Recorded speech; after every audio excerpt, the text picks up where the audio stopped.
So we've got the Giants going up against Washington. Yeah, that's just the right time for them, isn't it? Gettleman really needs to justify not getting a quarterback. I get it. Barkley's fantastic. He is. Manning's a tire fire right now. It's just bad. Sure, he's got inconsistent O-line. Odell Beckham Jr. is the only great receiver that he's had in a while. Sure, say whatever you want, but yeah, he's just getting worse with age. And really, I think it's been going for a few years, so no idea why they didn't pick one of those quarterbacks that other teams seem to be pretty happy with the development of.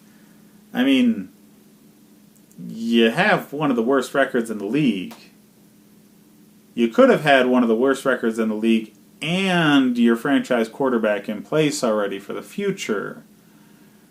That's probably a better place to be right now than where the Giants are. Yes, you have Saquon Barkley. Yes, he's amazing.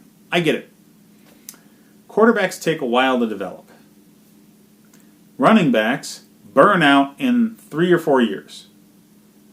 So by the time Barkley is done with his career, or at least the best part of it, then you'll have your quarterback ready to play. That doesn't make sense. I get it, Gettleman. I get it. Saquon was the best player available. Didn't make sense for your situation. You gotta have a broad perspective view when you look at drafting people, because certain positions take longer to develop than others. So there's got to be a concise plan. It just looked like old school, pick the best guy and throw him out there, schoolyard kind of decision making, and that doesn't work in this league. So yeah, that thinking really is outdated and needs to go, and I don't know if Gettleman's going to last through this next year. If he goofs up the draft again, he's going to be out quick. But hey, they're against Washington. And who can't beat them right now? I mean, seriously. The best news out of Washington last week was the circle finally closed on the legend of the butt fumble. You had Mark Sanchez, who famously, a few years ago, ran into the back of his offensive lineman, and that lineman's butt forced a fumble. Well, just last week, our dear Mark Sanchez recovered a fumble with his own butt. Full circle. I mean, it's poetic, isn't it?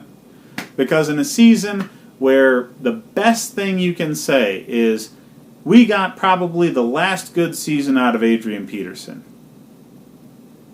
You had playoff aspirations, and then not one but 2 quarterbacks broke their legs, and you just won't pull the trigger on Colin Kaepernick, who is far and away the most talented quarterback available left, because you've ruined all of the rest of them.